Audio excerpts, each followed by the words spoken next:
Et voilà, des frites maison. Attends, qu'est-ce que tu fais là? Non mais ça c'est pas bon, c'est bourré de sucre en plus. Non, je vais t'en faire du ketchup maison, moi tu verras en plus ça prend 2 secondes et c'est vachement bon.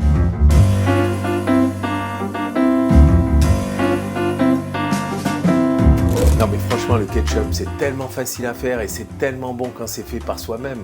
Regarde, il te suffit juste d'avoir un petit peu d'ail, des échalotes, quelques tomates et en plus les tomates, t'es pas obligé d'avoir des tomates bien mûres comme celle-ci. Un peu de sucre et un peu de vinaigre. Et puis moi j'ai rajouté un peu de romarin parce que ça sent tellement bon. Pour faire ton ketchup, il te suffit hacher ton ail. C'est pas très important s'il n'est pas très bien haché, pour 2 raisons. 1, parce que ça m'arrange, et deuxièmement, on va de toute manière le passer au mixeur après. Pour les échalotes, là aussi, c'est le même principe, on va hacher grossièrement, puis comme ça nous évite de trop pleurer, surtout devant la caméra. Tu sais qu'en plus, le ketchup, c'est très ancien, ça date du 19e siècle. Ketchup en mandarin, ça signifie poisson mariné. Ce sont les colons anglais à Hong Kong qui se sont dit, et si on mettait des tomates dedans pour mettre un peu plus de goût et d'acidité. Tout ça, c'est prêt. Maintenant, je vais couper mes tomates en cubes.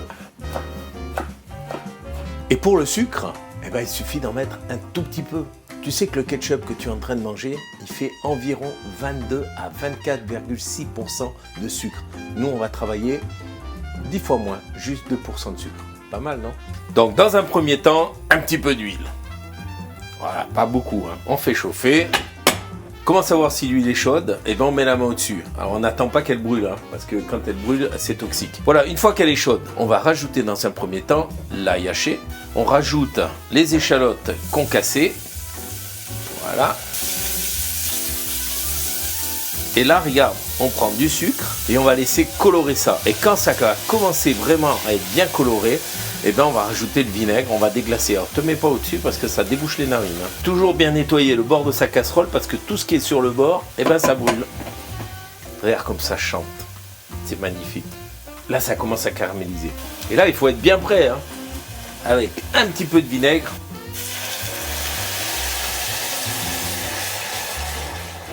On va réduire un petit peu pour concentrer les sucres. Là, on est pas mal. Et à présent, délicatement, on rajoute les tomates, on mélange. Maintenant, important, le sel et le poivre. Alors le poivre, moi là j'ai mis du poivre de compote, du poivre du Cambodge. Mais tu peux rajouter un autre poivre. Mais pense à choisir bien un bon poivre qui a beaucoup de goût. Voilà, puis maintenant on laisse cuire et il n'y aura plus qu'à la fin à mixer.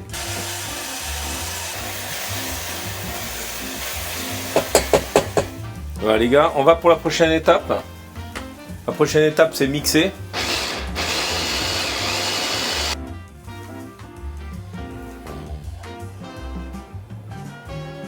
Tu vois, c'est pas compliqué. Puis en plus comme ça, tu peux te la péter devant tes potes en mangeant moins de sucre. Et puis,